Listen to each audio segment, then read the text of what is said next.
So as I said, this climate change, renewables and transitions, all of the workshops will be recorded, and after editing, we'll post it onto the UCL-IIPP YouTube and channels, and then we will be able to share it to the wider public. So to start with this workshop, we will have four prominent thinkers, I dare to say, who actually whose works actually will address different aspects of the theme of public finance for climate change. We would welcome Jomo Sundaram from UNFAO, Columbia University, and Internat Islamic universities, who will speak about the climate finance conundrum. It will be followed by Bjarne Steffen from ETH Zurich and MIT, who will talk about state ownership and renewable energy, which is also one of the topics I'm really passionate about. So I really look forward to this. Also from Joshua Ryan Collins from UCL-IIPP, who's been doing loads of research and important, impactful research on the topic of financing the Green New Deal. And we will hear also from David Boyce from Public Services International, speaking from the civil society organization's point of view on the public and green. So I would like to start with the very first speaker. Jomo Sundaram, he is a visiting senior fellow at Khazanah Research Institute, a visiting fellow at the Initiative for Policy Dialogue, Columbia University, and adjunct professor at the International Islamic University in Malaysia. So he is an important person in a lot of different institutions, and anyone who knows Jomo's work would actually admire how energetic and also how energetic he is, and also how impactful his work is. And he was in different positions that actually contributed to the topics of sustainable development, and social economic development. So he used to work as an assistant director general and coordinator for economic and social development, food and agriculture organizations of the United Nations for 3 years from 2012 to 2015.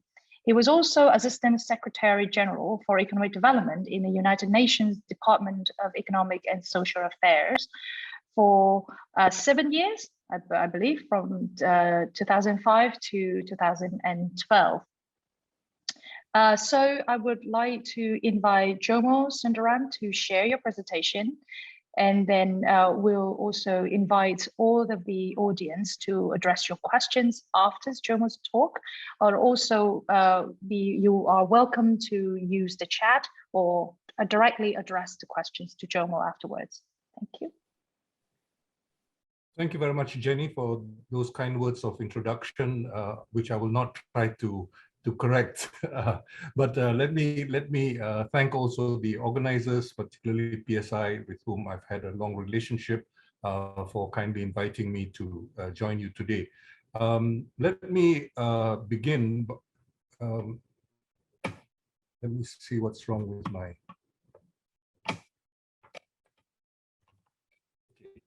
Let me begin by discussing the basic problems as I see it of climate finance for developing countries. There have been many efforts to try to think about climate finance, but I think the most important effort was actually way back in the 1990s, when there was an agreement on something called the Kyoto Protocol. Unfortunately, that didn't come to very much in terms, because the United States government, the United States Senate rejected it, and it didn't go anywhere beyond that. So we basically have had a situation since then where we've had to struggle to establish some basic principles about the sharing of responsibility for climate finance. And this is, of course, easier said than done, but I think this caricature basically sums up some of the challenges involved. Moving on very quickly, I think it's quite well known that the current prospects are dire, of a 2.8 degrees Celsius increase over pre-industrial revolution temperatures by the end of the century, and way above, almost double the 1.5 degrees Celsius target, which is considered to be the maximum which the planet can tolerate. And this of course will have a variety of consequences, including weather events, and most importantly, I think it is important to recognize that the rich, but the poor will be terribly disadvantaged. So-called backward countries will be terribly disadvantaged. Underdeveloped countries, agricultural economies will be especially disadvantaged, and so on and so forth. All this, of course, can be traced back historically, but I won't get into some of those arguments right now. I think the key point to establish is that many of the poorest countries, and many of the poorest countries happen to be in the tropical zone. And part of the reason for this is that historically it was the tropical zone which could be heavily populated. The rest of the world was considered too cold and for human populations, and so you have a high concentration of populations in the tropical zone. And this was quite possible and viable for a long time, but now it has become extremely difficult. There are a whole range of economic analysis, for example, including that of the late Arthur Lewis, which has pointed out that the terms of trade for tropical products, agricultural products, are actually worse than those for temperate agricultural products. And so this phenomenon of declining incomes for commodity producers versus manufactured producers is actually especially serious for tropical countries. Moving on very quickly, I think we all know that various indicators of human development are strongly correlated with energy consumption. And even the large emitters from developing countries, the large emitters from the south, actually emit relatively less, significantly less on a per capita basis. It's as you also know, about a decade and a half ago, around the time of just before the Copenhagen Conference of Parties, the United Nations, at that time, Secretary General Ban Ki-moon proposed a global Green New Deal. And I think the essence of it needs to be summarized. And basically, we showed and we argued, we meaning referring to the Secretariat, we showed that significant upfront investments represented by the green bar in the region of about $2 trillion would actually, made early on, would actually reduce the need for significant longer term investments as represented by the green bar on the right.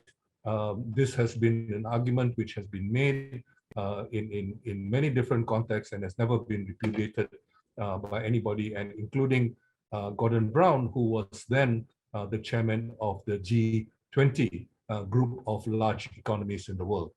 Now, other work at MIT by people like the late Frank Ackerman showed that when we take three options, dealing with climate alone, dealing with development alone, and dealing with both climate and development together, it is the combined option of dealing with climate and development which actually comes out very, very well. And this can be seen in the graph which you have before you. Moving on, I think it is also important to recognize that this implies that a notion of climate justice needs to be elaborated. And this is something which needs to be,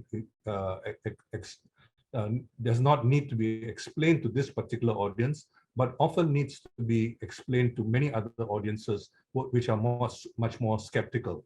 And so this argument for the so-called global Green New Deal basically calls for an investment-led approach, which is therefore above and beyond the mitigation elements which we are currently very much preoccupied with. And it also implies a front loading of the investments and also a major role for public investments, because private investments are simply not going to materialize without public investments sort of leading the way. And this, I think, has been well demonstrated by a lot of the literature. Now, the various development outcome scenarios are actually, again, very favorable. If you look at the at per capita consumption ratios between the US and Africa, for example, you can see in this graph that you actually come out with significant reductions in global inequalities as well in this sort of climate and development justice scenario. Now, in terms of temperature increases, again, the results are very good. And for those of you interested in this work, I refer you to something called CRED, C-R-E-D, and this can be still found on websites, and the work has been done. Now, let me just reiterate what one means by the Global Green New Deal. I think it's well known what is referred to as the New Deal, and particularly in terms of what President Roosevelt did in the 1930s. But I think it is the green part is important to recognize that the green is not anti-jobs, not anti-employment, but actually involves a significant increase in job creation. And it's also global in the sense that there is a strong need for cross-subsidization to not only to address historical inequities, but also contemporary inequities. And this is very important, I think, to establish the case in much more rigorous economic terms. Now, current climate finance, unfortunately, is grossly inadequate. Most of the finance which is available is earmarked for mitigation. Very little goes to adaptation, and nothing goes by way of compensation for developing countries who are already facing the consequences. And I want to emphasize, nothing goes for investments, the kind of front loading of investments which I was just trying to emphasize. It's also important to recognize that even liberal commentators such as the New York Times have been known to celebrate some of the advantages of global warming, the increase in the planting season in the northern, in temperate zones, and also the possibility of the ice melting around the Arctic Circle and enabling bypassing, for example, the Panama Canal or the canal which was being proposed many years ago through Nicaragua. Now, all this basically means that that nobody is stepping up to this task. Nobody is stepping up to this task because it is not even recognized as an international priority.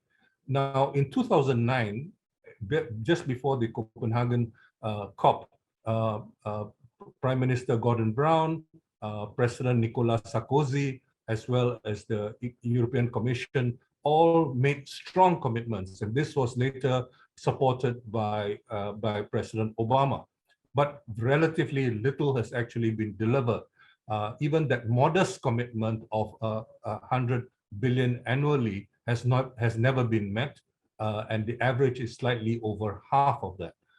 And there is almost nothing, for example, for dealing with adaptation, which is currently the main developing country priority. There will be much said today, and I was supposed to address private investments. I just want to make a very strong blanket statement here that a lot of the focus promoted by the so-called Davos consensus on ESG involves essentially greenwashing. And the focus on net zero, I would also argue, without elaborating here, is essentially a distraction. Now, some other climate finance considerations which are important for developing countries especially, is to recognize that, firstly, there is a need to recognize the developing country priorities, which are significantly at variance, because it is the rich countries who are mainly interested in mitigation. They are not interested in everything else, which I've mentioned, which I think is important if we are going to address the problem of global warming in a comprehensive way. A lot of the discussion, which is led and influenced by by Davos, unfortunately, really serves corporate ends. And it's important in this regard to recognize the work of Tariq Fancy, who used to work for Larry Fink at BlackRock, who basically resigned and pointed out that so-called sustainable finance is basically greenwashing. Now, enhancing national finance, of course, is a priority, but that involves a long discussion and the constraints thereof.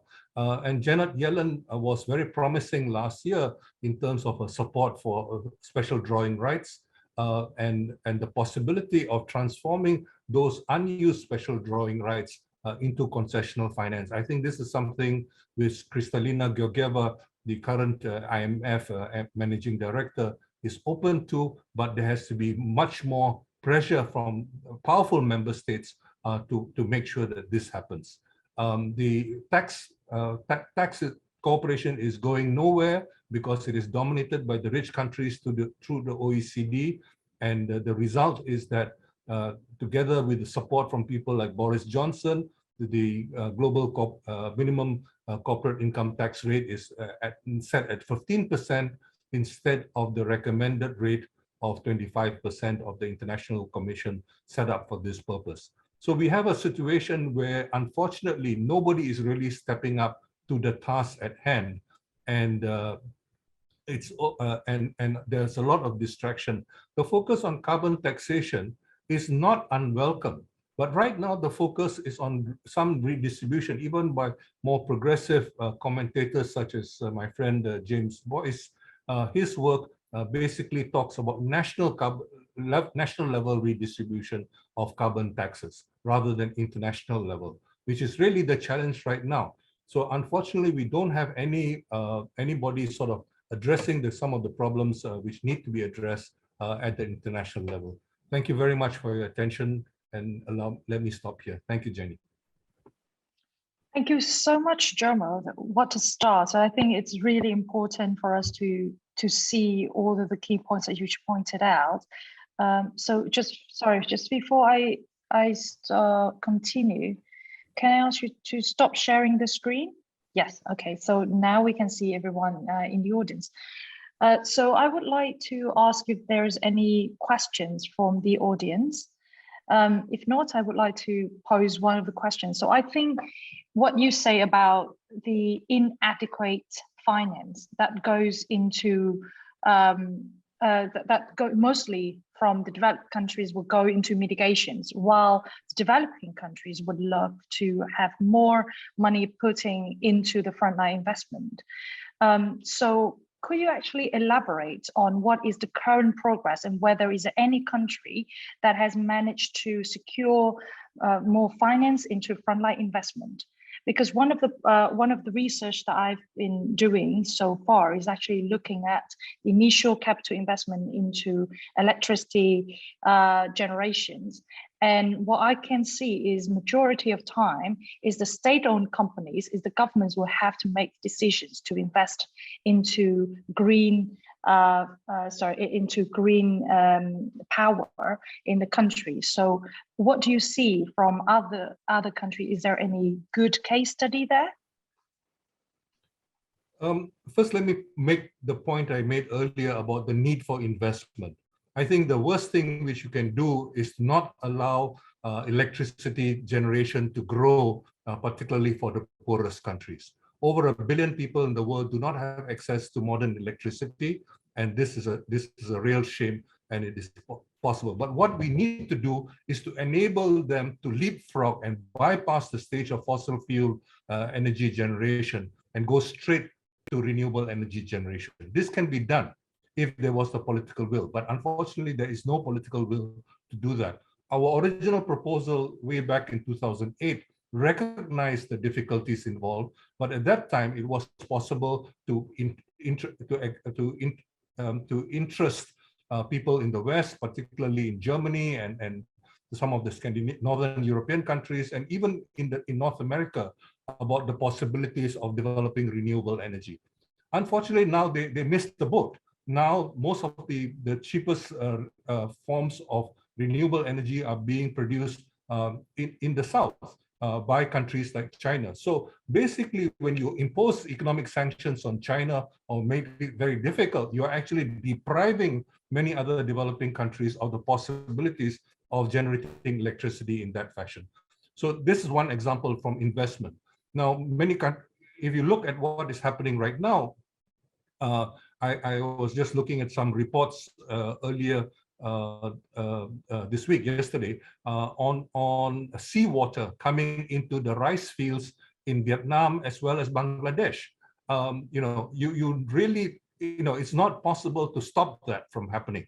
You can't build dikes all over the place and so on and so forth. So what you need to do basically is to accelerate the development of saline, of brackish water agriculture, and so on and so forth. And there's very little effort going into that.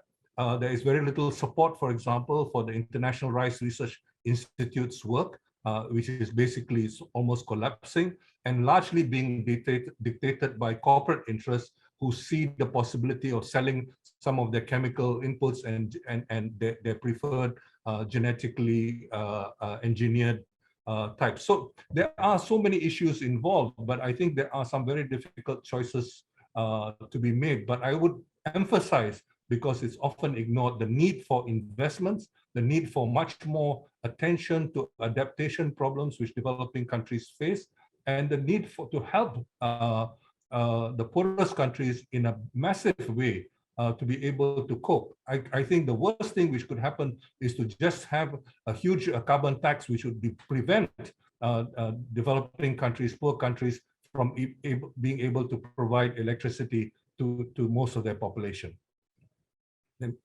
Thank you, Jomo. This is really a pressing issue, especially for developing countries facing climate change, like especially in the south. So I can see in the audience there a hand raised from Tevin Mai. Tevin, do you want to address the questions directly to Jomo? Hi, Jomo. Can I say now? Yes. Yeah. So, thank you for the presentation. My name is Nguyen. I'm a PhD student here at the Bartlett School. And my question to you is, how do you view, the current sort of, macro conditions will affect, climate finance? Obviously we have a, tightening financial conditions across the world, inflation, the war in Ukraine, and even Germany, right? One of the biggest champion of green. They already turned on their coal-fired plants. And I think given the fact that if the war drags on, there will be more coal-fired power plants will be, turned on in the next few months. So I just wanted to hear from your opinion. Thank you. Well, unfortunately, there's very little effort to develop alternative sources of renewable energy, given the current situation. I mean, if you want to impose sanctions on oil and gas coming out of Russia, so provide an alternative, provide a renewable alternative. Don't just shut them down, shut them off, because that is basically raising the price of energy for those who are currently stuck in a fossil fuel based system. This is a huge problem. But I think the other problem, which is important, if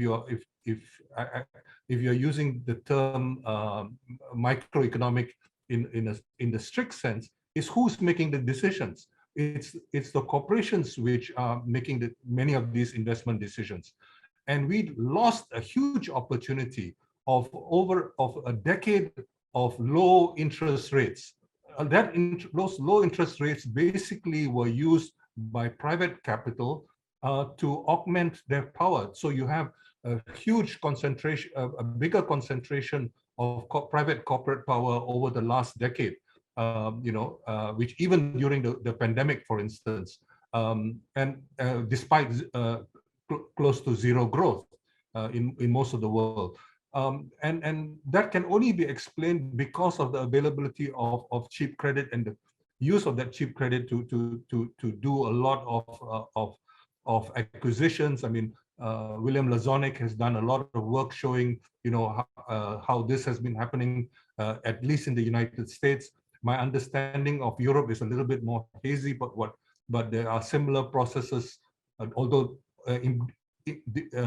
different in important ways, going on in Europe as well. So I think we need to look at these kinds of situations, and it could have been made clear right from the outset that all that so-called unconventional monetary policies, which were introduced in the wake of the global financial crisis, should have been earmarked very, very clearly for productive purposes, not exclusively for climate finance, but for productive purposes. That was not done. So we have lost a huge opportunity. Now, after Chairman Powell raised interest rates by 75 basis points, it forces most other countries to follow suit. Not because they necessarily agree, but there will be a lot of pressure from markets to follow suit. And even though, for example, Bank of Japan Governor Kuroda has refused to raise interest rates so far throughout these last few months. So we have an important challenge, but unfortunately, the challenge is not coming. It's not strong enough, and there are so many fronts which need to be addressed, and this is the problem. Let me stop there. Thank you, Jomo. So we'll actually have an opportunity to come back to discuss with you and also with other panelists today. Thank you so much, Jomo. So I would like to invite the next speaker, Johnny Steffen. So Johnny is the professor of climate finance and policy at ETH Zurich, the Swiss Federal Institute of Technology. And he leads an interdisciplinary research group that analyzes policies related to the low carbon transitions in the energy and financial sectors. So Johnny Steffen will talk today about the role of public ownership for low carbon energy. How do public players contribute in opening new markets for low carbon technologies globally or not? And to what extent do state-owned utilities adopt renewables vis-a-vis private utilities in Europe? I think the lessons that we will hear from Johnny today will also be applicable for developing and low-income countries as well. So I will leave this stage to Johnny.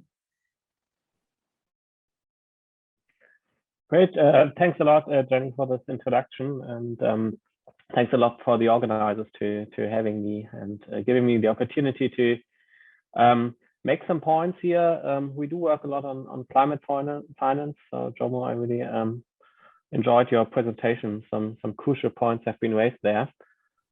My talk, however, now will be a bit on from a different perspective, I would say, because I focus on the role of ownership of energy companies, of energy developers and utilities, and what that means for the adoption of low carbon technologies.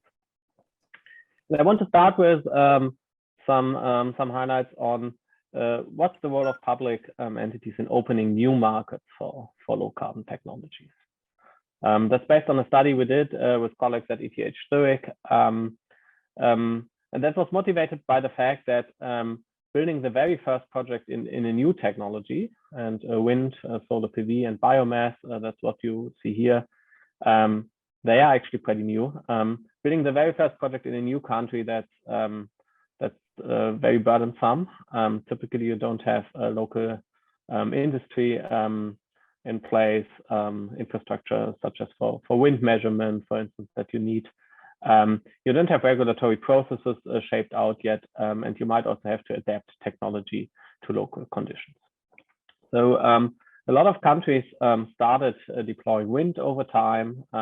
With solar, that happened more. That's what you see on the right-hand side in the late 2010s, when actually cost reached a level that made this technology affordable for more countries. And with biomass, that also happened pretty much over time, with a spike in 2008, which was driven by the Kyoto Protocol and European acceptance of certified emission reduction from biomass from that year. So a lot of openings did happen, fortunately, what's the role of public ownership in that? And for that, we did analyze who actually were those companies from an ownership perspective that realized this very first project. And that's the global share that you see. And we saw that for wind and solar, there actually was quite a role in the very first project for public entities.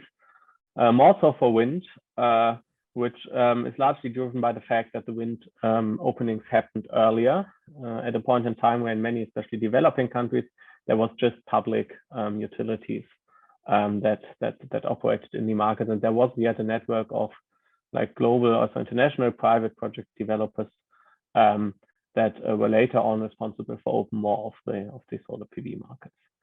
And in biomass, it was very often that it's businesses in adjacent industry, such as, let's say, sugarcane production, that also build a biomass plant. So less of a role for the public sector in there. So public utilities or developers seem to play a role for market opening, but what's with more mature markets. The periods later on, where in this chart at least, we see the drop of public entities to drop quite significantly. That was the subject of a larger study I'd like to present now. It's together with Valerie Kappers from MIT and CMU, and Tobias Schmidt from ETH. And that's a study on the adoption of low carbon technologies by utilities. So we study the question how ownership, state-owned versus private, affect the adoption of RE, renewables, as one of the key low carbon technologies that we have there. We study that because electric utilities, they are crucial for the low carbon transition. It's just important players which are there. And we have the interesting situation that very often in markets, there are public and private companies that coexist in the same market, mostly for historical reasons. And there has been a lot of research to study the efficiency situation, often concluding that private companies, they are more efficient than public models. But these studies focus on a given socio-technological system. So it's not about new technologies and a shifting system. And that's what we'd like to understand. What's the impact of ownership on low carbon technology adoption? And if we resort to theory, there's different arguments that could be employed here into some hypotheses that I show in the middle here. Coming from an incentive perspective, there's reasons to believe that managers of private companies, they make more innovative investment than public employees. So for our case, that would mean that if renewables are commercially viable, private utilities would more often decide to invest in them than state-owned ones. However, and that's the second block there, it could also be the case that if you have a government that aims to increase the share of renewables, then the managers of state-owned companies could invest more in renewables because they have the same worldview than the government and because of other things. This would lead to the opposite hypothesis, so public utilities investing more in renewables. And if this argument holds, we would also expect a third hypothesis to hold, and that is that the greater propensity to invest in renewables of state-owned utilities is more pronounced if you have stringent climate policy. And finally, there's the question how the effect of state ownership might depend on the regulatory context, which we might maybe take up in more detail in the discussion later. In the study, we evaluate these hypotheses using the case of the European Union, the larger scope of the European Union, still including the UK, where state-owned utilities and private utilities, they essentially play under the same rules, and they're often even competing in the same market. And we analyzed the investment decisions quantitatively using Platts and Orbis data, and complemented that also by qualitative case studies. So in total, that's the descriptive results here. State-owned utilities, they dedicated some 33% of their investment over the decade we studied to renewables, compared to just 11% for private players. So from a very high level, a much higher share. And if we break that down to a country level, from the 14 countries in Europe that saw power generation investment both by state-owned and private utilities, this was the case for 11 countries. so including France, Germany, the Netherlands, Poland, Portugal, the United Kingdom, with the only real exception being Italy. So these descriptive results, they suggest that the hypothesis of state-owned utilities investing more in renewables seems to be an appropriate description of the data. If we look at the aggregates, but split it up over time, that's what we see on this slide, then we see that this difference is especially caused by later periods, later sub-periods in our study periods. So situations where the market was already more mature and state-owned utilities kept increasing the share of their investment allocated to renewables, whereas private utilities did not do so. So much for the country level data. To evaluate the hypothesis, we then move to a utility level data where we conduct our regression analysis.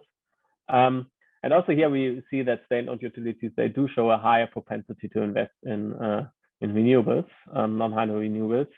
And this holds true if we include different country level controls that might play a role, like the CO2 intensity of the existing power system, GDP per capita, and so on, and also with country fixed effects.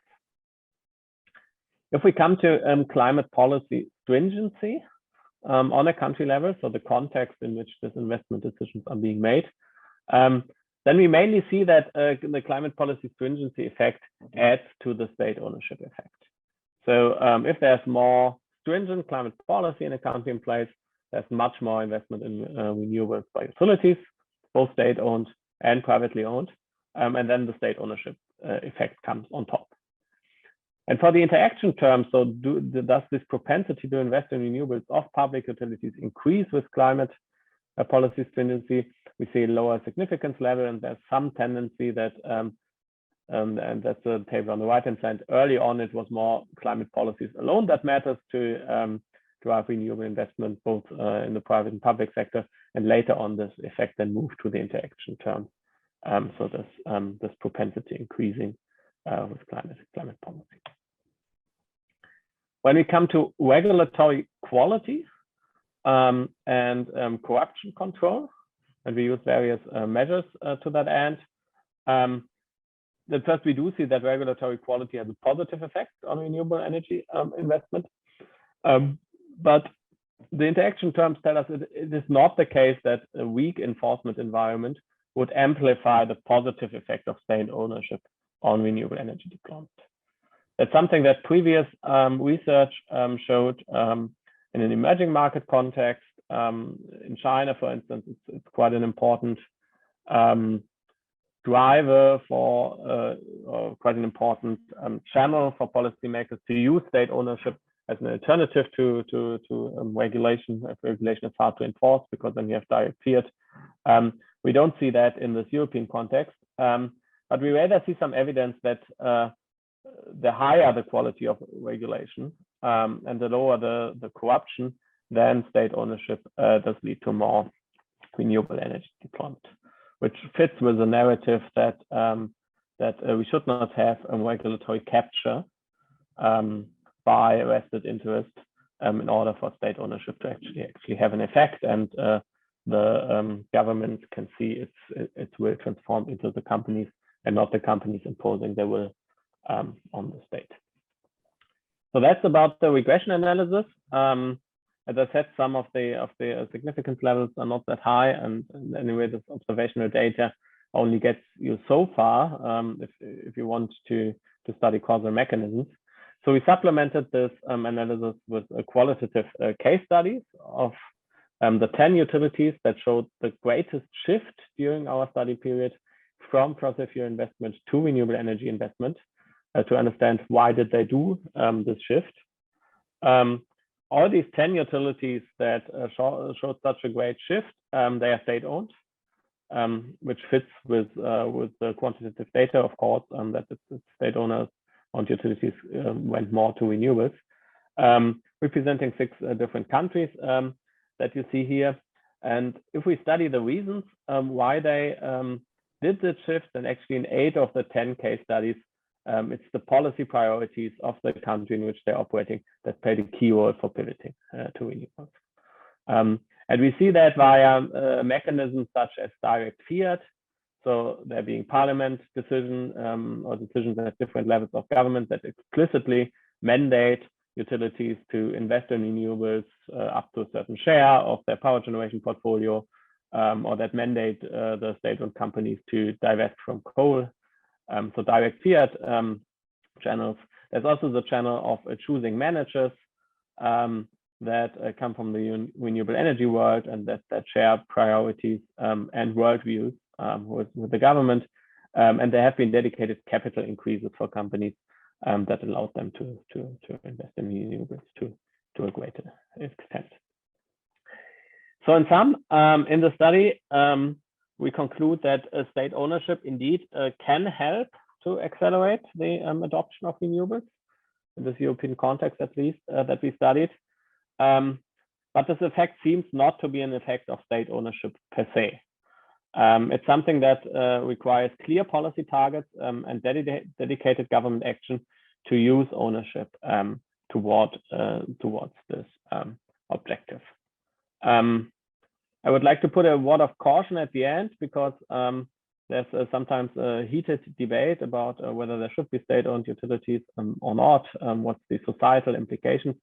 Here we really considered only the investment in renewables versus fossil fuel-based technologies, and not other outcomes of state ownership of utilities. For instance, the commercial performance and efficiency issues you might have. So any potential advantages of state ownership from a low carbon technology adoption need to be weighted against any disadvantages that there might be in productivity. And this is why I would conclude that this is not an argument for nationalization, for sure, but in situations where state ownership exists anyway, which is the case in many European countries, it's also the case in US states, and to an even larger extent in much of the emerging markets and developing worlds, then policymakers, we would argue, can exploit the state ownership to also reach climate policy targets. Thanks a lot for your attention. Thank you, Johnny. It's wonderful. As I have to say, this is actually really up my alleys. It's so kind of complements of what I'm trying to do in my own research as well, is actually looking at the private versus public ownership in developing countries and ASEAN countries. So I think from my personal point of view, I want to say that what you found is actually complements from the science from the developing countries, is that what we also see in these ASEAN biggest so ASEAN countries, the 5 biggest countries in ASEAN, what we found is also that the public companies, or state-owned companies, actually would invest a lot more, and actually because of under the influence of the government policies, and also with the government's guidance as well, to invest more in renewable technologies.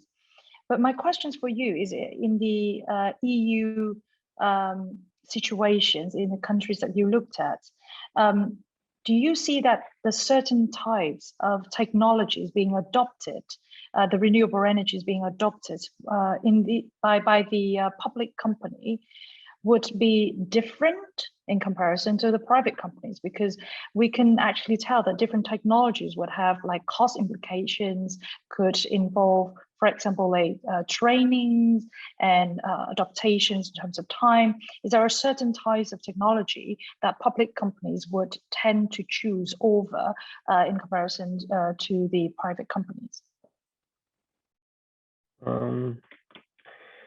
We don't really see that in our sample being a sample of utilities only. So in the study that I presented, we really studied incumbent utilities because irrespective of all the independent project developers and community energy and many other players that you see emerging, utilities are still big and important. And without them changing to renewables, I think the overall energy transition will have a hard time.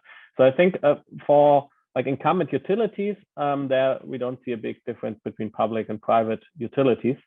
But of course, there's differences between company types. irrespective of their ownership, right? So utilities do tend to go for larger scale renewable energy technologies, which are closer to their existing way of doing business. Whereas like more distributed technologies, especially solar PV, also onshore wind to some extent, they offer opportunities for other players other than utilities, right? Like independent project developers, community energy, which comes in various organizational forms.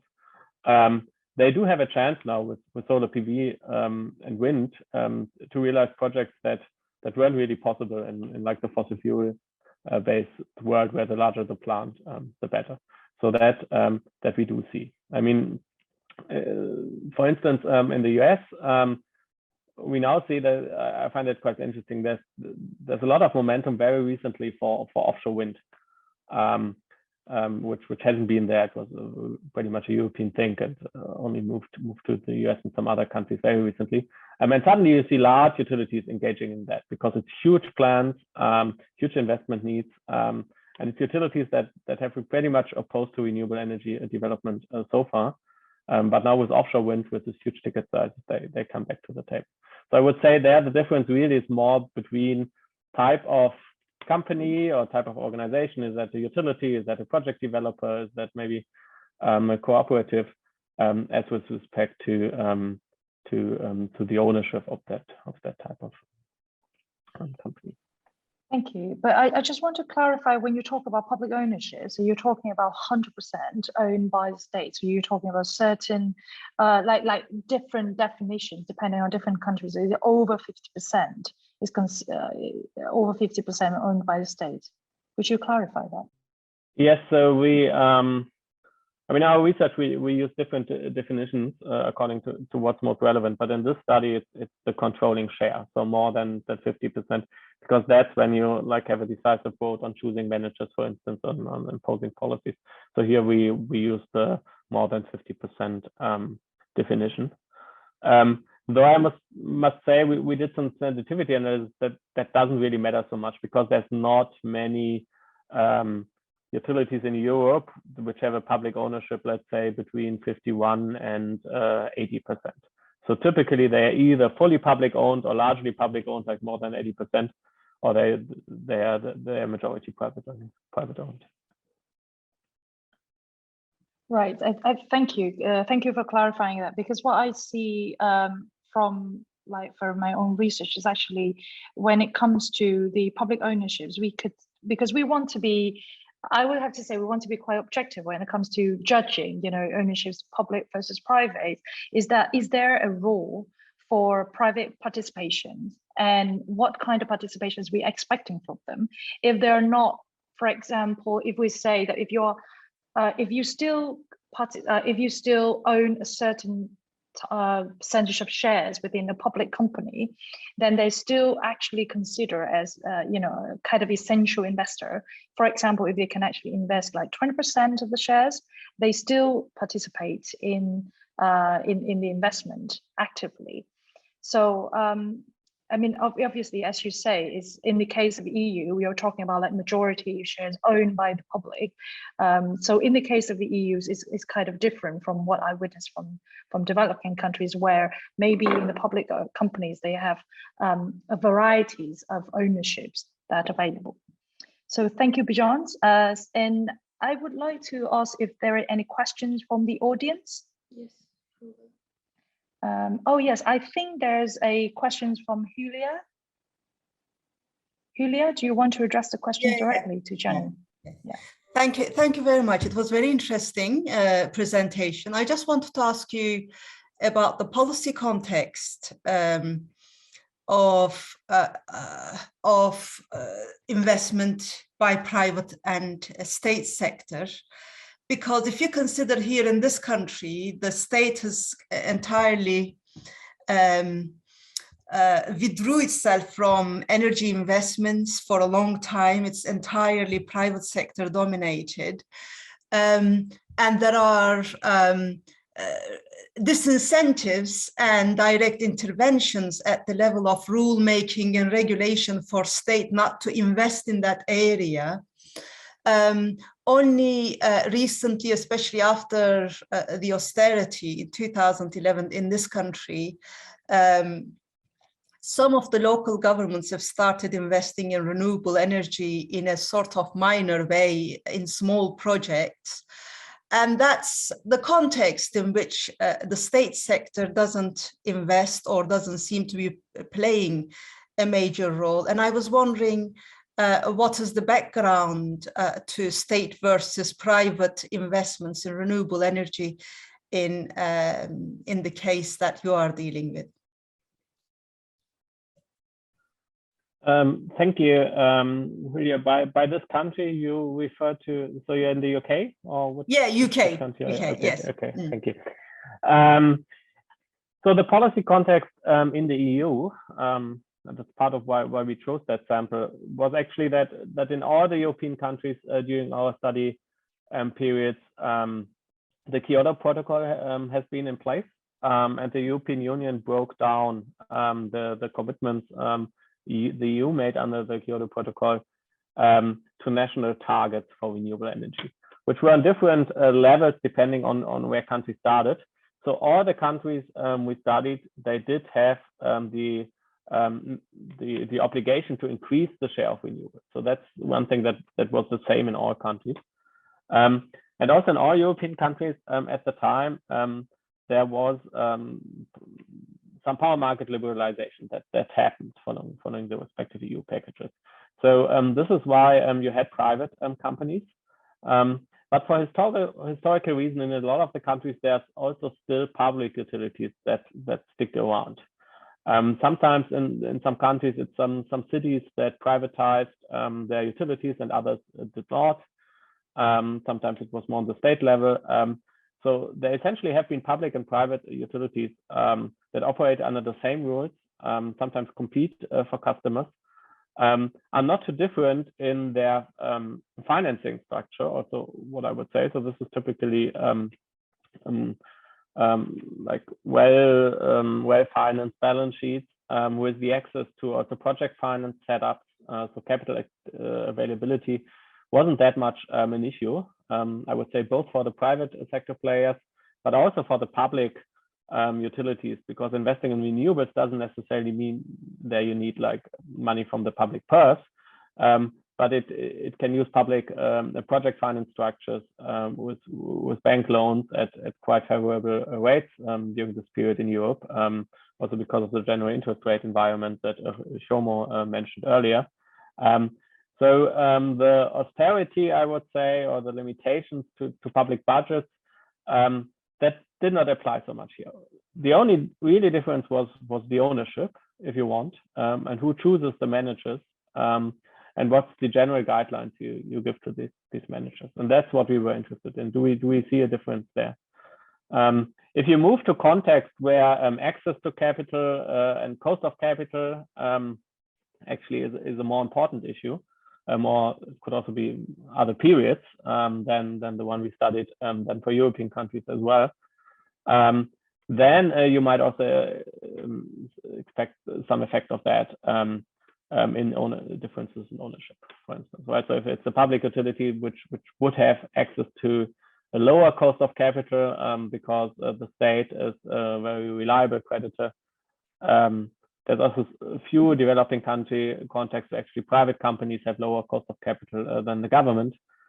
So the other way around, then that might also affect the decision to go for the capital intense renewables or not. Thank you so much, Johnny. And I think I can see another hand in the audience. Ving, do you have a questions for Johnny? Yes, I would like to clarify my understanding a little bit. So in your presentation, you sort of talk about, like 8 out of case study, right? Such as, the direction of state ownership that can, promote sort of, renewable energy. So I just wanted to clarify, is it just the upstream investments for state-owned companies that invest in upstream projects?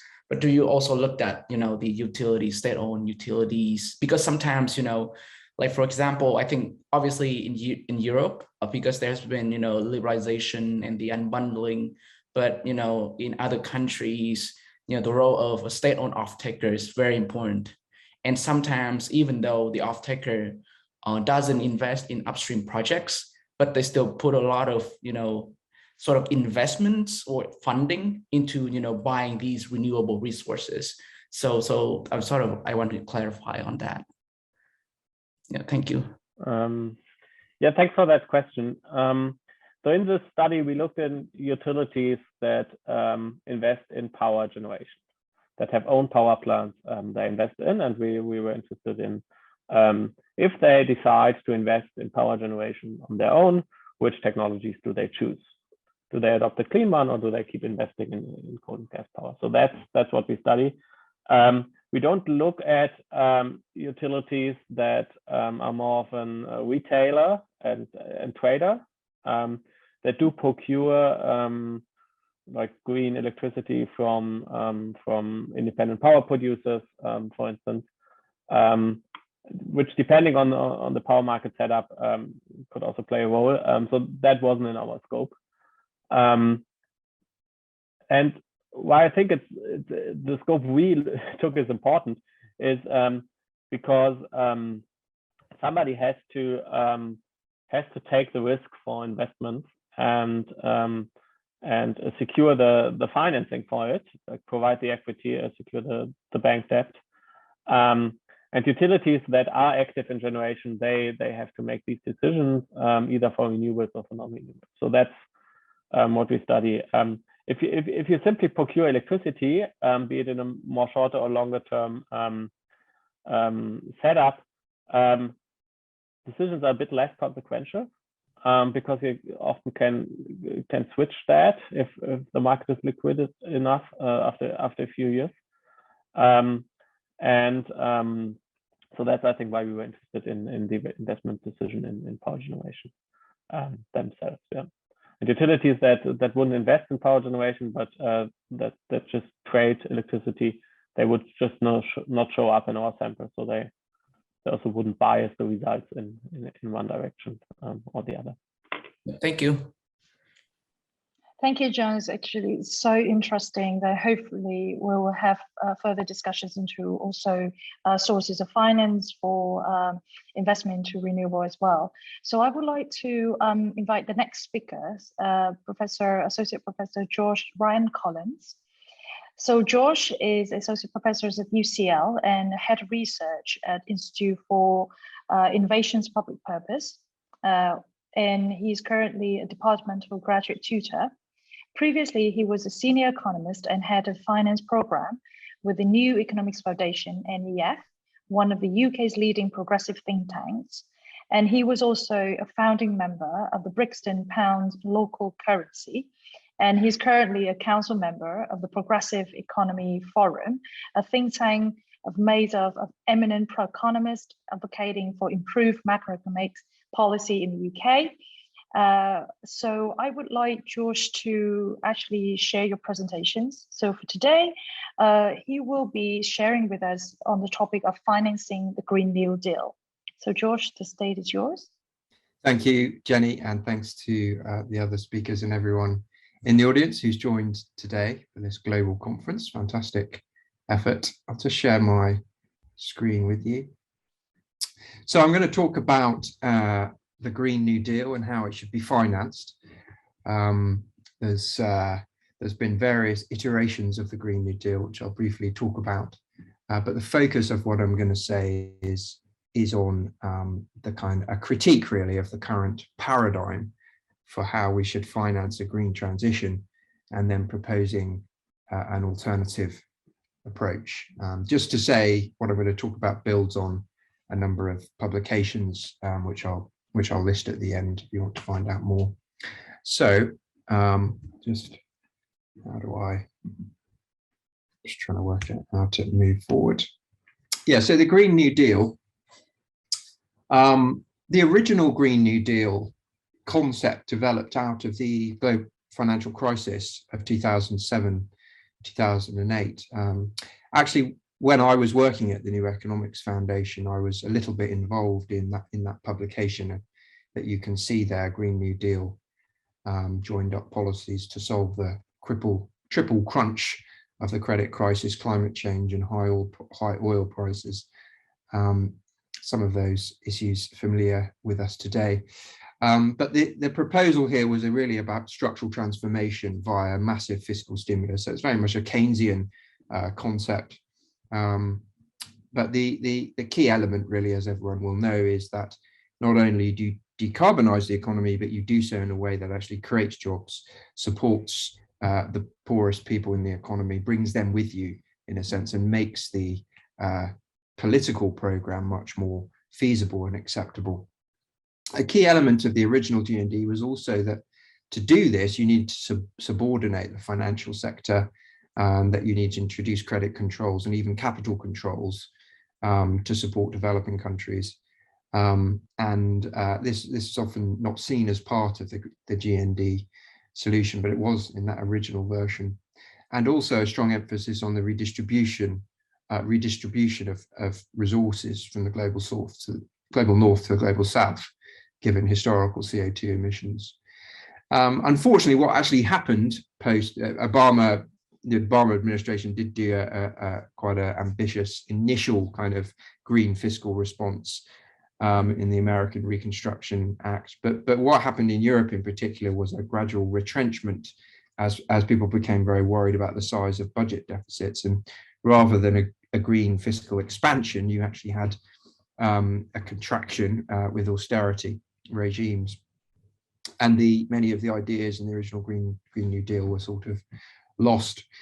More recently, we've had a sort of re-embracing of the concept in the US in particular, with Alexandria Ocasio-Cortez and Bernie Sanders' proposals. This is a 10-year Green New Deal program, again with a very much state-led decarbonization plan with big shifts in the US energy infrastructure, a job guarantee program at the heart of this concept, quite a strong influence from modern monetary theory, pushing back on the austerity framework very much, and also tackling poverty and the racial divide.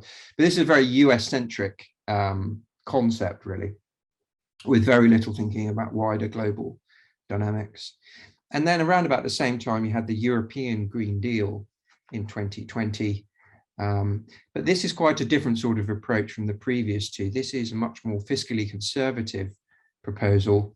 The EU is proposing 100 billion euros annually for 10 years, which actually is quite a bit less than the European Commission's own proposed target to hit the 2030 and keeping temperature below 1.5 degrees. And really the emphasis here is on mobilizing private finance and this sort of de-risking agenda, which I'm going to talk about a bit more. The sort of social justice aspect of this concept, this part of the Green Deal is a bit of an add-on, really. You have this just transition mechanism, and European countries are given bespoke funds to create jobs, but it's not sort of core to the project. So that's a sort of brief history of the Green New Deal. We just move this on. There we go. Now, the existing paradigm, as I said, is really a market-led paradigm, and I've called it a market fixing because whilst it's market-led, there is an acceptance by policymakers that the market's not doing its job. But the role of the state in this paradigm is to essentially correct for market failures. It's a sort of market fixing role or enabling role. And the key problem is that there's a lack of information in the market relating to the risks posed by climate change. So the solution really is to internalize these externalities via, for example, carbon taxation, or via encouraging firms, non-financial and financial, to disclose their climate exposures and help improve price discovery in financial markets, and that this will lead to a sort of smooth transition to a low carbon or net zero economy. So the role for fiscal policy is very much about subsidizing those asset classes where the perceived risk, green asset classes, where the perceived risk for the private sector is too high. And Bjarne has already talked a little bit about that in his presentation. But also carbon taxation plays a key role. If you tax dirty assets, fossil fuel assets, again, you're going to help the private sector make that realignment. On the monetary policy and the financial policy side, the focus is very much on helping markets to disclose, measure, and manage these so-called climate-related financial risks. So we have programs like the Task Force on Climate-Related Financial Disclosure that Mark Carney and Mike Bloomberg, you can see smiling away happily there, led from about 2015 onwards, sort of key response from the financial sector to the Paris Agreement. But then more recently, with little evidence that this sort of voluntary approach has been working, central banks have been introducing stress tests where they try and analyze what would happen to individual banks if there was a collapse in climate vulnerable assets like fossil fuel assets, whether they have enough capital on their balance sheets, and also scenario analysis where you essentially forecast forwards for different climate scenarios and think about the implications for the commercial banking system of such forecasts. So lots of efforts to sort of chide the market along, essentially. Now, this hasn't worked. I think most people would agree so far, anyway, as a sort of policy approach. Why doesn't carbon taxation work? Well, one point about this is carbon tax typically hits the poor hardest because they spend more money proportionately on keeping warm and energy than wealthier people. This makes it politically very, very difficult to introduce, and we've seen attempt after attempt in high-income economies to introduce carbon taxes failing. There's the Gilets jaunes in France, perhaps the most famous example, when Macron tried to introduce these schemes. But furthermore, there's a broader argument that scholars at UCL have been pushing on, including in my own department, that the pricing mechanism itself is too blunt a tool to actually stimulate the investment in green innovation, given nonlinear dynamics and sort of carbon lock-in effects, where you just have these vested interests in continuing with the current regime. On the other hand, this sort of de-risking approach has also received a lot of criticism, mainly because essentially what this does is it socializes risk on the public sector balance sheet and enables the private sector to profit. So what Bjarne showed you in his presentation really was the public sector coming in early, de-risking these projects, and then the private sector coming in once the returns have been secured. But if the only policy is to do this, there's obviously a lot of risk for the public sector. And the jury is really out on whether it's more efficient just to simply subsidize the private sector than just directly invest public funds in high-risk projects.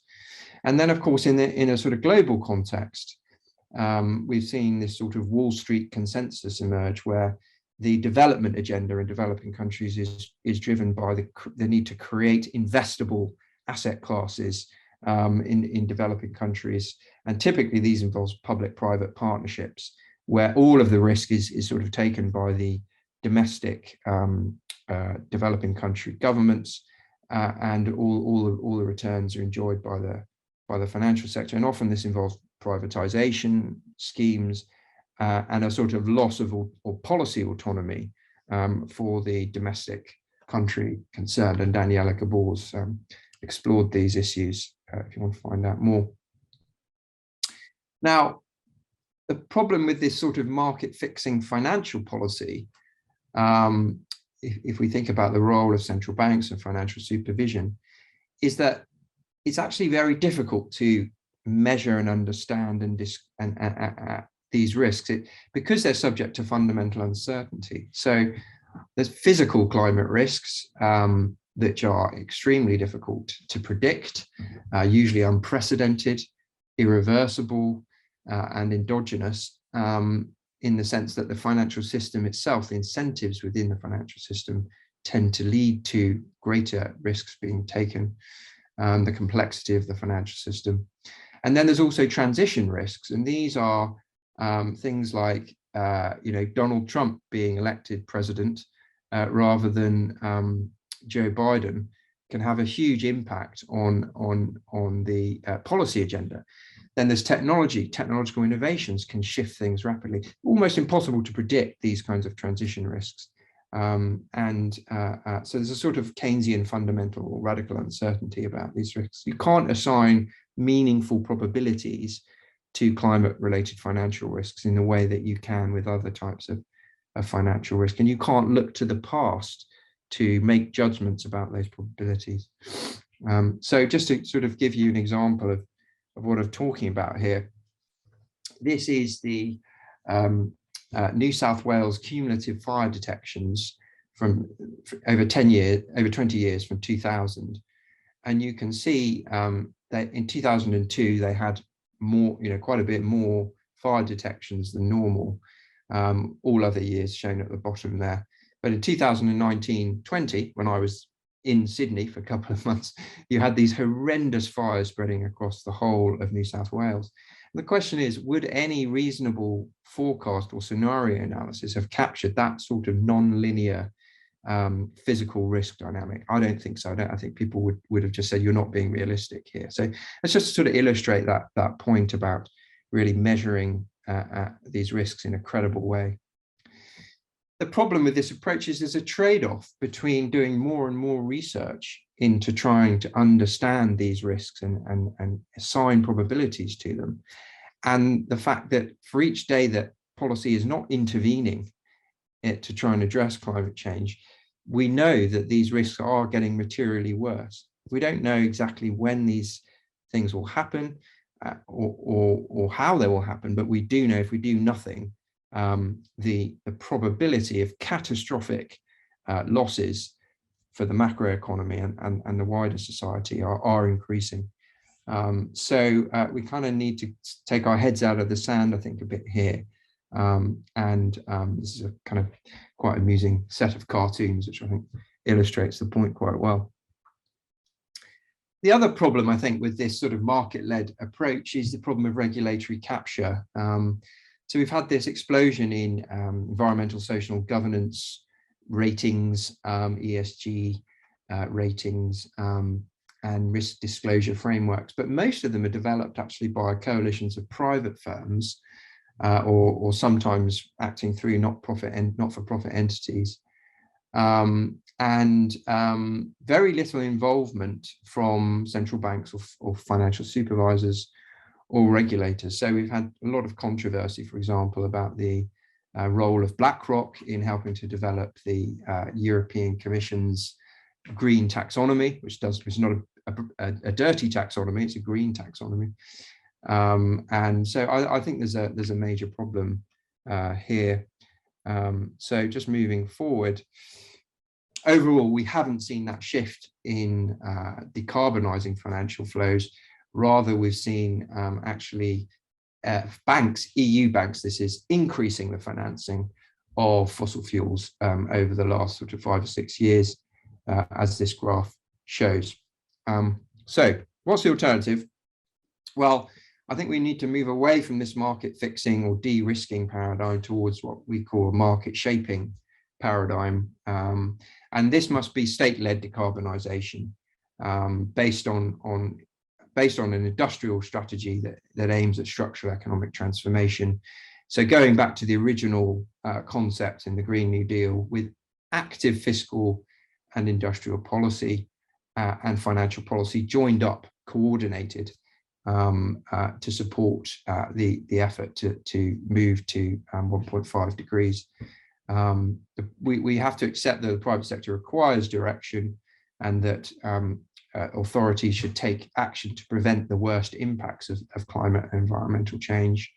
And the focus should not just be on the risk facing the financial sector, but the risk facing environmental, social, and economic risks.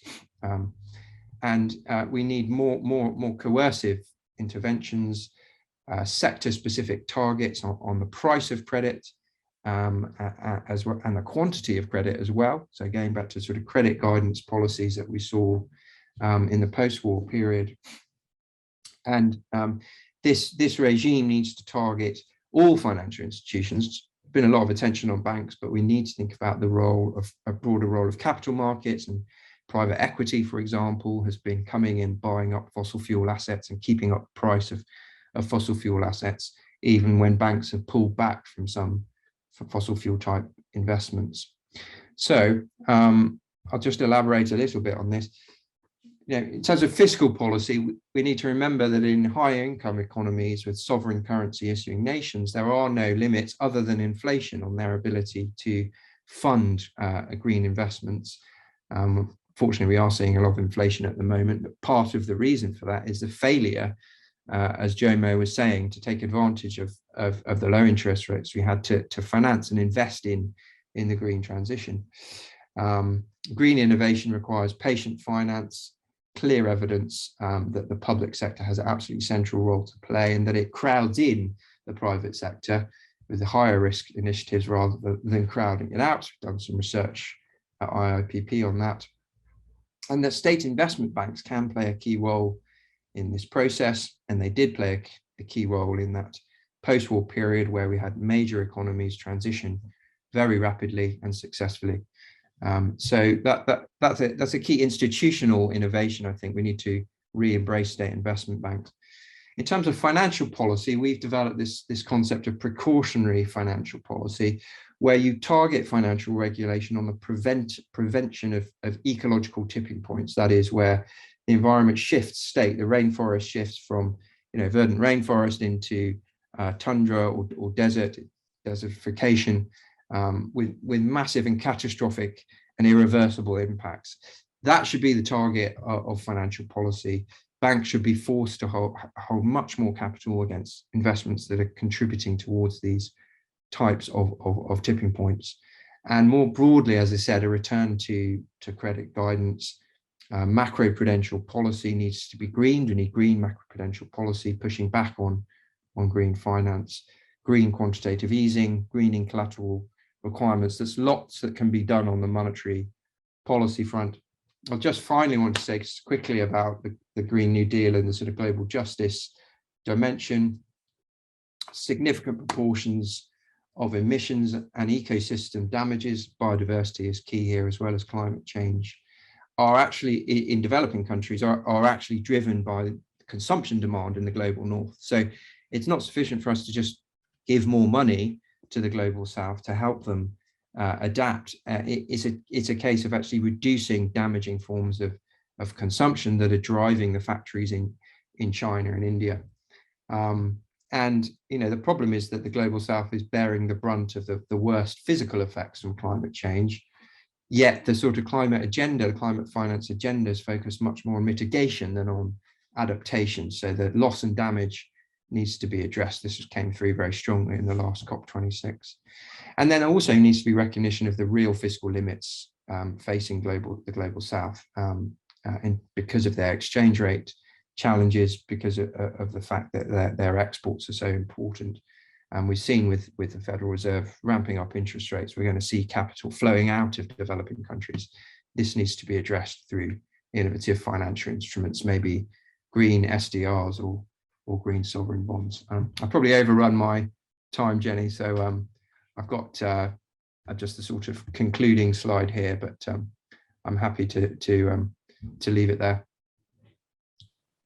Thank you so much, George. And to follow with your presentations, thank you so much for telling us about exactly we need to change the narrative, because it's one of the key things that we're trying to do in this conference is actually we need people to rethink how what kind of narratives are currently embedded in the current system, how we need to change from market fixing kind of mindset to market co-creating. I want to ask for your comments actually. So one of the things that we hear from keynote speakers yesterday was about the role of international financial institutions like the IMF and the World Bank, and we know that they are actually having loads of initiatives and saying that we're actually doing it for to support less sustainable development, green financing. What do you think that the impact so far that they have done, and what do you think that we want them to do? Because we cannot ignore the role of the IFIs, isn't it?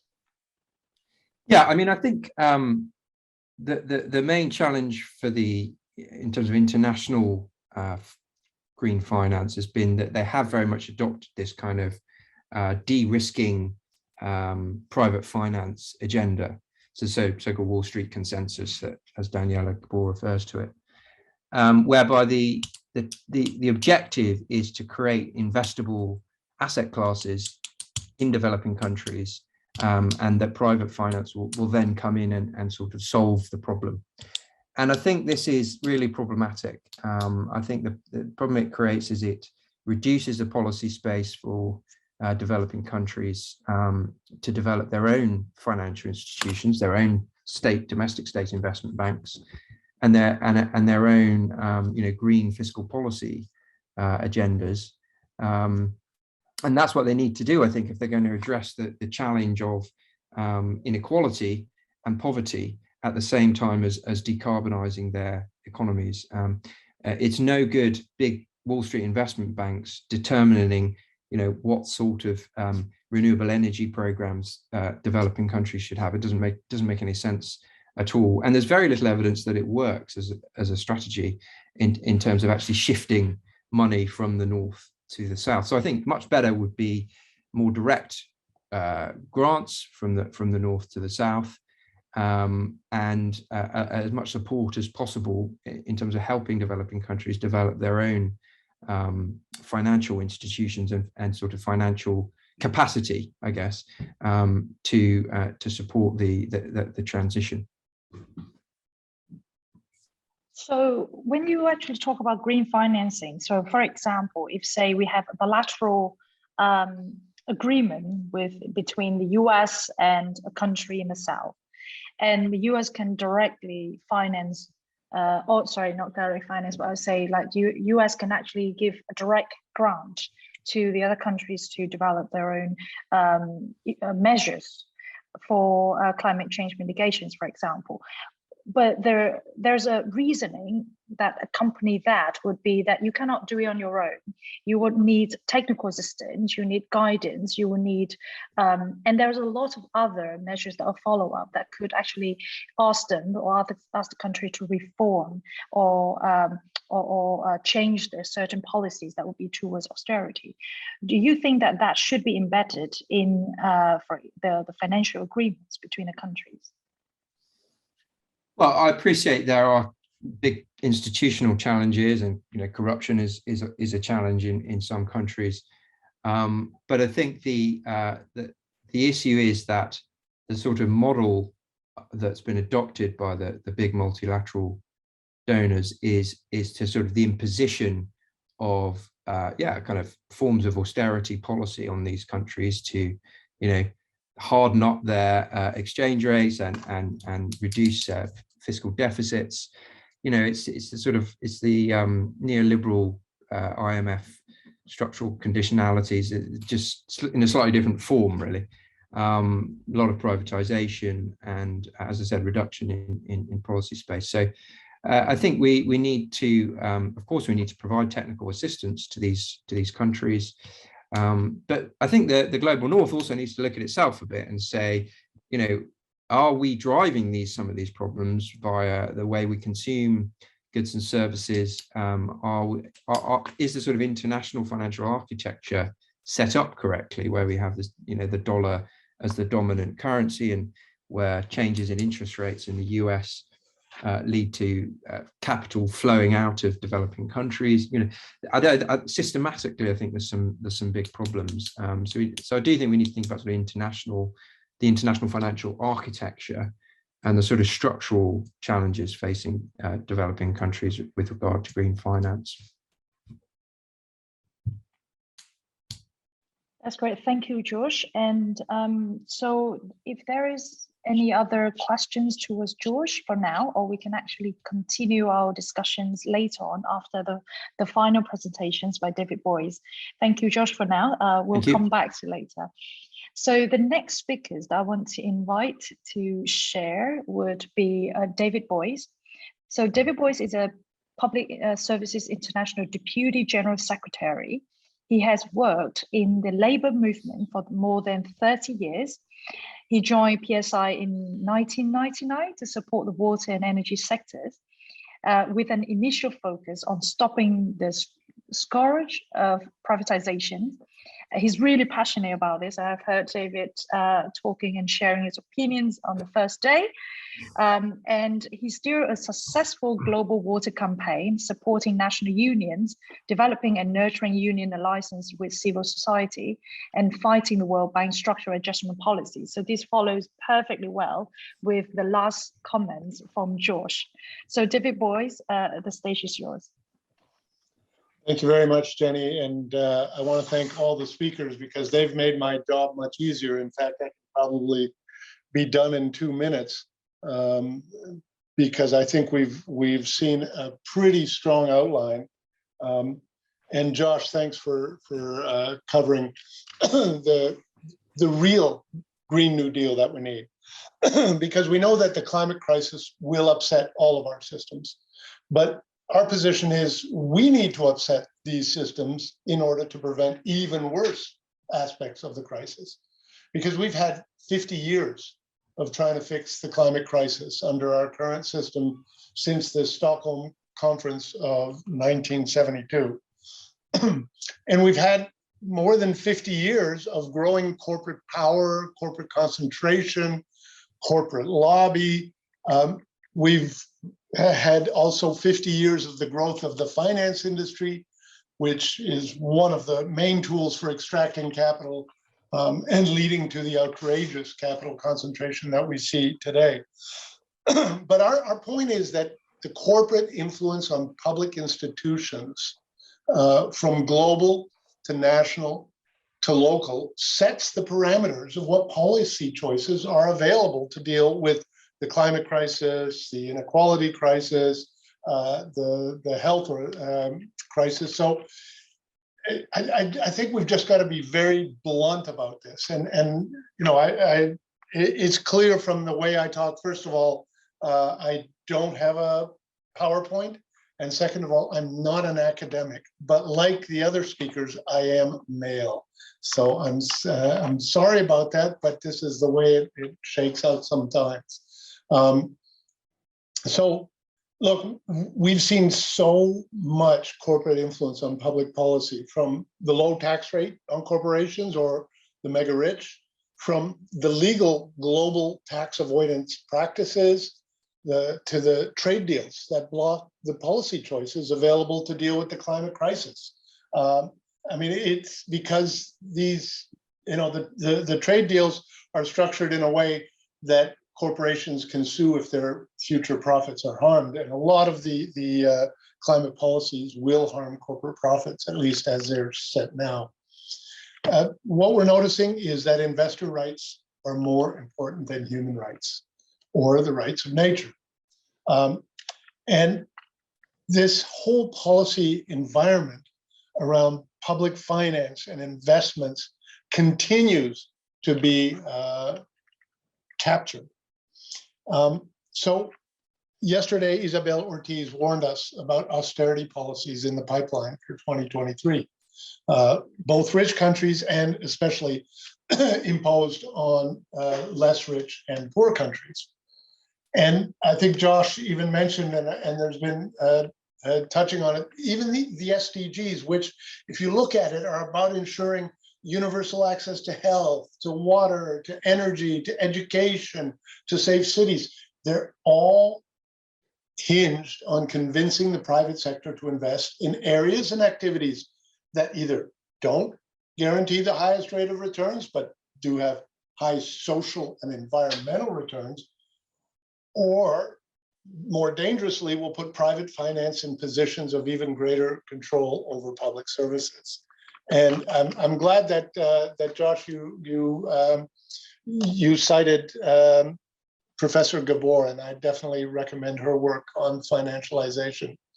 But look, if we look at, also, I was in Glasgow at COP26, and the single biggest delegation there was not China, not India, not the USA, but the fossil fuel industry, with over 500 delegates, some peppered into the national government delegations, others showing all the green programs of fossil companies, but all aimed, as they have been for at least 30 years, at blocking significant decarbonization policies that would harm their profits.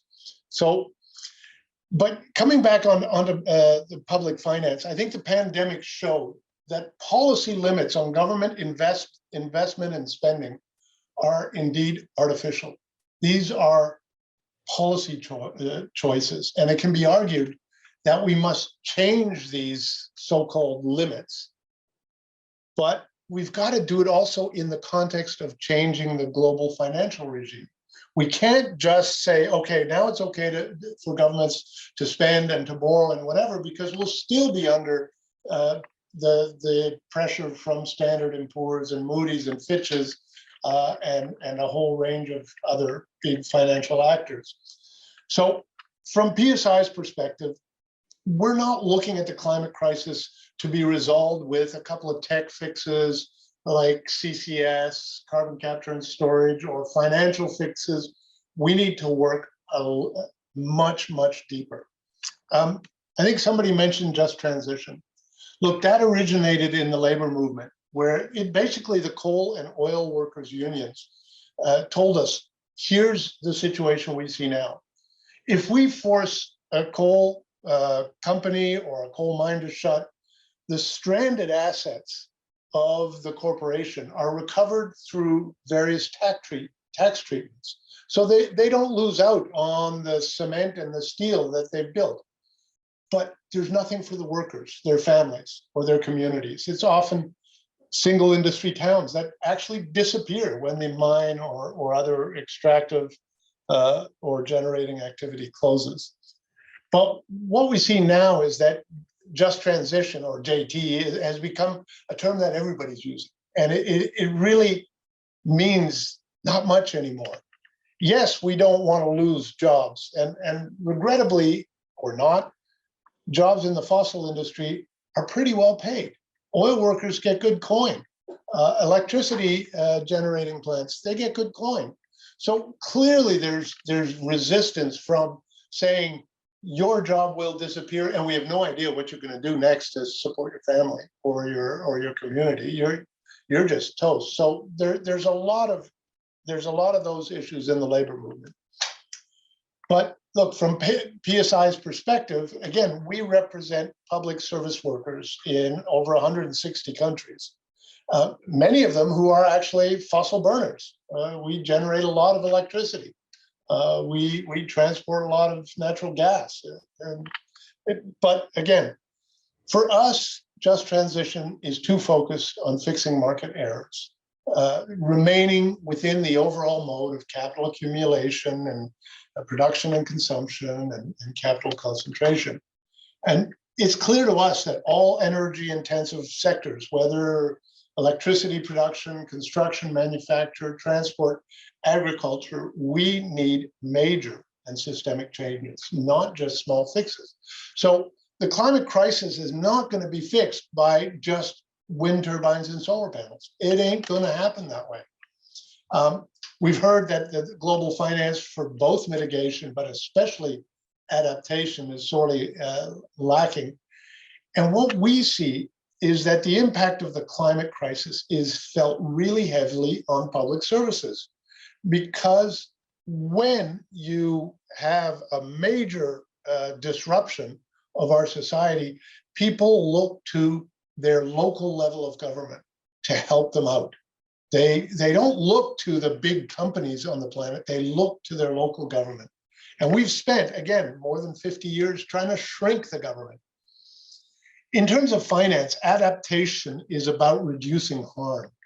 And so it's actually not appropriate for market mechanisms, which focuses on maximizing profits. It requires strong public services. It requires workers trained and equipped. and strong governments able to set policies and actually ensure they're enforced.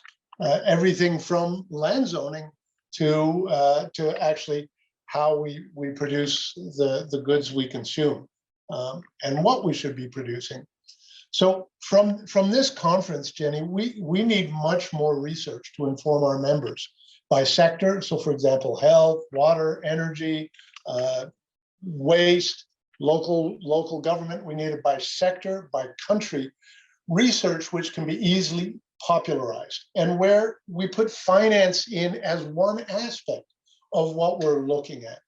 And so if we can get materials that are current and that are progressive and are easy to popularize, it makes it easier for us to mobilize, to build coalitions in our communities, and for workers to take more risks, because right now the environment we're in is that we stand to lose pretty much everything we've got. So we need to be part of coalitions that push for policy change, as we're doing now, for example, on tax justice, on debt forgiveness, against privatization, on these corrosive trade deals. But our climate solutions need to be shaped by the type of societies we want, not on how to fix the market mistakes. And that really requires that we anchor our discourse in justice and equity among countries, between men and women, for young workers and older workers. And look, I think we've made some progress. For example, the fossil divestment movement is growing, including in worker pension funds. The Fridays for Future movement continues to grow. But as we all know around this table, it's still far too little. And I mean, for us, finance can't decide for us. We must set the demands more clearly and have finance serve people and planet. And I think with the people that are coming to this conference and to others that will be happening in the next few months, I think that we're on the right road. We just have to really recognize the urgency of changing how we think about finance and climate and our own power. Thanks very much. Thank you so much, David Boyce.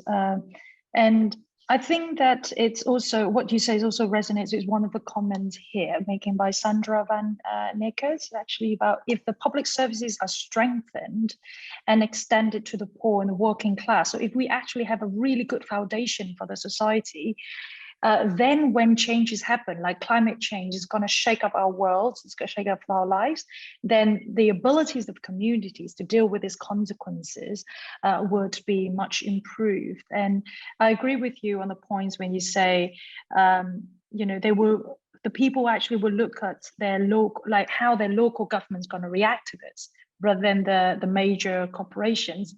But actually, it's a very strong point. You know, who's turned up at the major meetings, right? So they tend to be. I have no idea how the membership of those meetings are worked out, but how do they get their tickets? Yeah. Yeah. Is that a question about how you get your tickets to the climate? Yeah. Summit? Yeah, the climate summit is called. Yeah.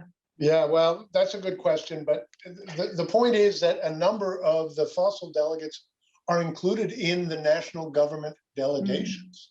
And so the governments who are the parties, when you call it the conference of the parties, they get to decide who comes. And if they want and it may be a public oil company, if they want that oil company to come, then they come as a delegate with a blue badge, meaning they get to go everywhere. But Jenny, I mean, look, for me, the point that we need better research on is, I indicated some of them, but on subnational governments, whether it's provincial or municipal or state, there's a lot more happening at the city level than we're aware of, but there's a lot more that needs to happen. And the problem is that cities, typically subnationals, don't have good, reliable finance. They don't have the powers of taxation, and they don't directly negotiate with the IFIs for whatever design of the funds that come through. But it's a really exciting area. I know there's a solid group including with PSI and TNI working on remunicipalization, that also looks at how can you strengthen subnational government. There's a whole lot going on there, and that needs to be integrated into climate big time and into climate finance. So I think when it comes to the local governments versus the central governments, many things that they should have the autonomy, they should be able to make the decisions on their own. So for example, when it, like utilities, for example, when we try to invest in electricity generations and extensions of the utility networks, for example, then it would require the central government's decisions, but also the local governments could actually make the decisions of which type of power stations we want to be built within our own local areas, rather than just let it, just open it up because they purely just need investment. So I would like to invite all of the panelists for today for the Q&A section. So just give me 1 second so we can spotlight all the speakers. So we have Jomo, Josh, and Johnny. The 4 guys. Yeah. Thanks for pointing it out, Dave. Sorry, I have to say, normally it is really unconventional. Normally we try to balance out. Yesterday we have 3 female speakers for the keynote, so that was awesome. That was awesome. Yeah. Right. Do we all see the 4 speakers on the screen? Yeah, we're here. Great, awesome. So I just want to start the discussions a bit here, because I think in 2021 I read one of the article by the United Nations saying that this is $1 trillion question. Where's the money coming from for climate finance, and whether it makes financial sense? So your talk today is actually address different perspectives from your own research, but your own experience, where the money is coming from, right? So for example, if we're talking about for a local government, the money could actually get it from the government, from the central government. They could actually source it from the international financial institutions. But is there a way that we can actually make it a systematic approach for the local government to have access to climate finance, and will not be falling into or captured by the regulatory capture? So do you mind elaborate on your points, and where do you think the money coming from, and where do you think that it would make the most sense?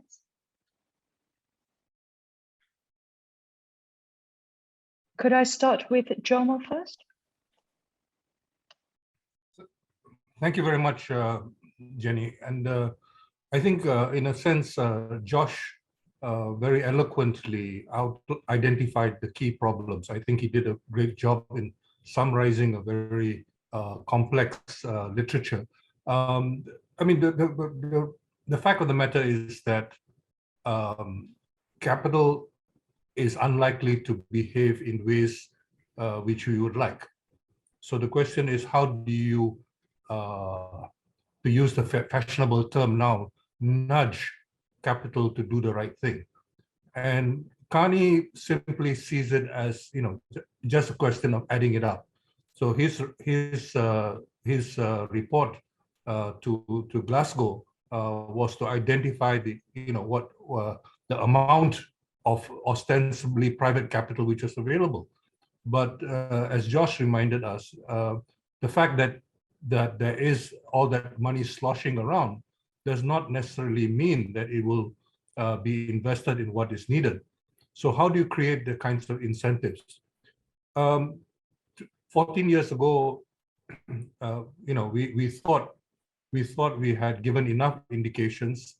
And Gordon Brown, when he was Prime Minister, immediately came to see the Secretary General of the UN when he proposed the Global Green New Deal.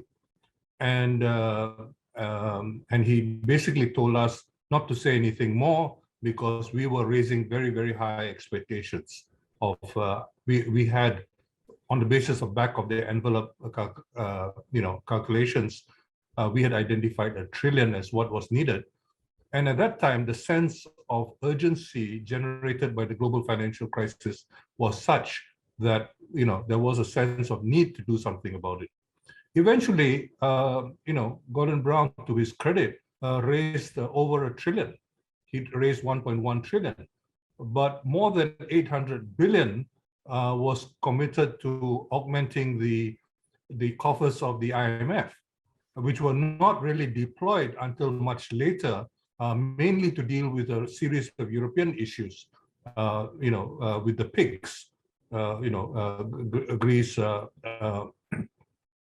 Portugal, Ireland, and Italy and Spain. So that it wasn't as if the money was not available, and there was a special moment then when it was mobilized. But it was unfortunately the purposes for which we suggested it be deployed were not done. Now, I'm not suggesting that we had a perfect solution at that time, but the fact of the matter remains that how do we hold leaders to the fire in case such a moment emerges again, to ensure that the money is deployed in the ways which are absolutely necessary. And so the question of the state becomes crucial, and how we inform the state. So in a sense, I'm not an academic like some of you are. I'm trying to deal with real world problems, but I also am constrained by the fact that at least in my previous position, I had to deal with an interstate mechanism. Now, a decade ago, I tried to argue that the closest to a stakeholder mechanism within the multilateral system is actually offered by the ILO, because of the ILO's involves member states having half the vote, and then employers and labor having a quarter each. So there was the possibility of doing that, but I think there was a failure of the imagination, and nobody sort of seized the moment, in a sense, to try to ensure that what the ILO forum, which is already an existing forum, offered would have been offered a way out. Somebody might have a better mechanism, but you need to start from somewhere, and starting from scratch is almost impossible in this kind of situation. But I certainly think that the ILO was a superior forum to what has actually happened in the name of multi-stakeholderism, with Davos really becoming. So it is the so-called Davos consensus which prevails today. And this, I think, is the challenge which we face. So, I mean, I'm in a sense pushing the direction of the discussion into the realm of the political. But I think it is unfortunately a necessary issue which we need to come to grips with. Let me stop there. Thank you, Jomo. So it's to reiterate your point. You're saying that it's not not enough money to go around. It's actually where we are directing that money to, how we're using that money into the right use for the right purpose. So what we see that there's a lot of international climate funds, and just to name a few, for example, you have the Clean Technology Fund, you have the Climate Investment Funds, and the amount pouring into these funds and the purpose that actually they say that what they're doing, for example, they're trying to empower transformations in clean technology, they're focusing on developing countries by providing resources to these countries. And do you think that these funds are doing their job of how, based on what they're designed for? Or do you think that they could actually do better, or they could change what they're doing? Well, the short answer is, the 1 trillion which Gordon Brown, 1.1 trillion, to be exact, which Gordon Brown had at his disposal, could have been better directed, and it could have played the kind of nudge role which Josh envisages in I can't remember the term he used, but market fixing or whatever term he used. But, sorry? Market shaping rather than market fixing. Market shaping, yeah. Somebody else, another friend suggests us governing the market, and there are a lot of different proposals of this type. I think the fact of the matter is that capital is still states are still dominant. The interstate system is still dominated by the considerations of capital. So how do you get people to do what is desirable from what is available? And that's the difficult question which we all face. So I would like very much to work in the direction which Josh, for example, suggests. But I think we have to have we need to have a realistic view of what is possible. And I'm afraid we keep on losing every little opportunity which we have. I mentioned the Gordon Brown moment when he was hosting the G20 meeting in April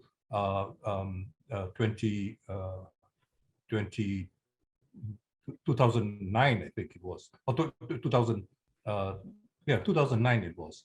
That was a moment. We had another moment with the unorthodox or unconventional monetary policies. Now, I look for these opportunities. I basically have a very opportunistic approach. Let me be blunt about it, and I just don't see those opportunities anymore. And this is what I fear. So obviously, my younger friends would say, organize. But to what end? And I'm getting what is the word, older in the tooth or whatever it is, and I just feel a great urgency to deal with some of these problems because of what is at stake. Stop. Thank you, Jomo.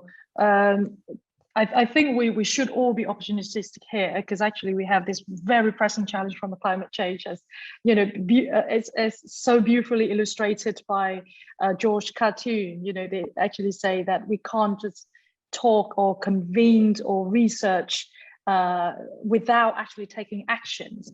I can see David Boyce actually you nodding to Jomo's a lot. Do you have any comments? No, but look, what opportunity do we need to take? What is it that we can do? And it goes back to your question about finance for cities. Unison, our big union in the UK, did a systematic analysis with the PSIRU of the cost to green public facilities in the UK. What would it cost just to do that? We need the same in each city. We need to work with civil servants at the city level so that they're able to form the plans, which include budgets, on what to do, especially for adaptation. So is it land use? Is it how many public facilities? Is it transport? So there's a range of things that can be done at the city level. But cities are these very self-contained entities which they need to be able to share more. They need to be able to do cross-training with other cities. There needs to be more spent on helping cities how to develop plans, how to implement plans, how to push back against the real estate crew, which won't want any land zoning because they want to build everywhere, even if it gets flooded away. So that's one little piece, because if you have a good plan, odds are it'll be easier to get money. If you don't have a plan, good luck. Over. Thank you, David. So I can see a hands up. Vane, do you have a question for the panel? Yes, I actually have one comment and one question. So the first comment is sort of speaking from my private equity background. I can see that, oftentimes when we talk about the finance regime, I think we mainly talk about the private players, which is really, fund managers.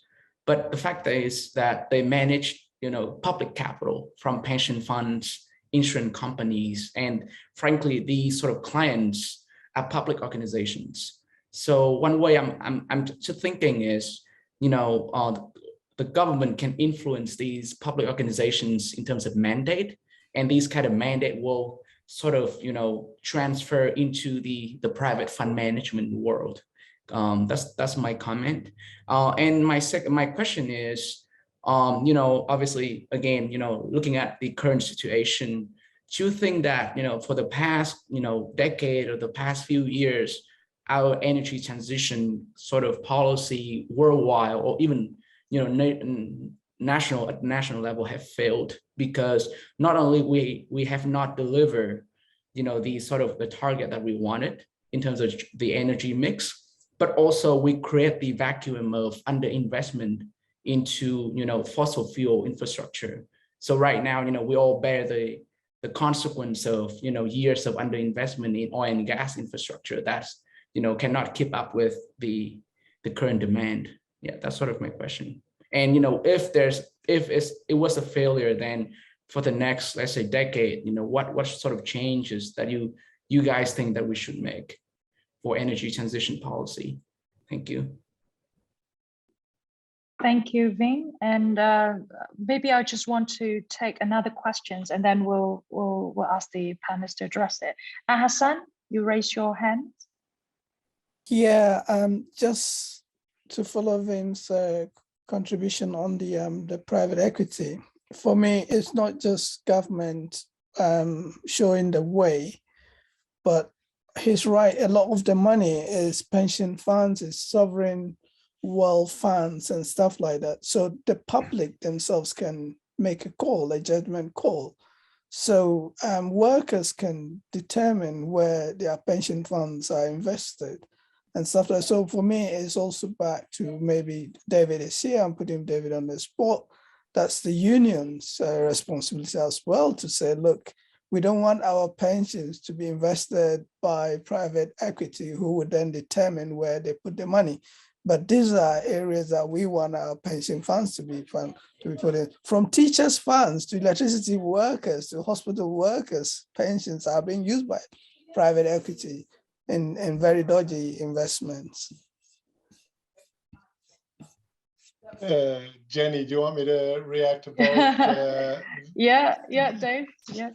Both my and Adam's comments. Look, the financial community is very good at making sure that the trustees of pension funds don't have a lot of room to maneuver. And they use a formula, no doubt that it originated in the UK legal system or financial system, about fiduciary responsibility, which means that as a trustee, you're only allowed to look at a risk-adjusted rate of return.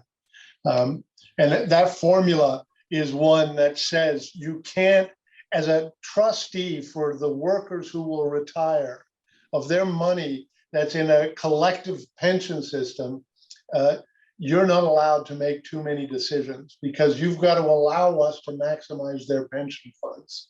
And so the first of all, the workers or the unions don't manage the funds. The pension fund is set up as an entity, and if we're lucky, the workers have a few seats on the board. It's rare that we get 50% of the seats, and where we do have union or worker nominated trustees on the pension board, it's only in public sector. The private sector doesn't let us get anywhere close to it. But the other thing that's happening is that A, they're privatizing the pension funds and the pension assets. Isabel talked about that. Or B, they're de-collectivizing it, so that each worker has a one-to-one relationship with whichever financial company will be managing their assets. And there, once you individualize or de-collectivize the power of workers, then you strip the countervailing power.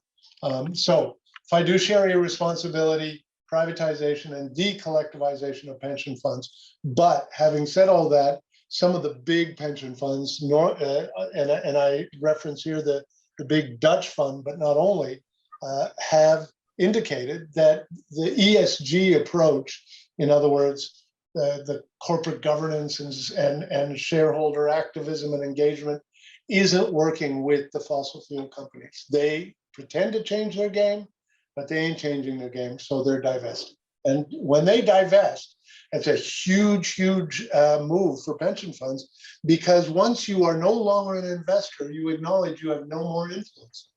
So you've just cut yourself off from any power in that company.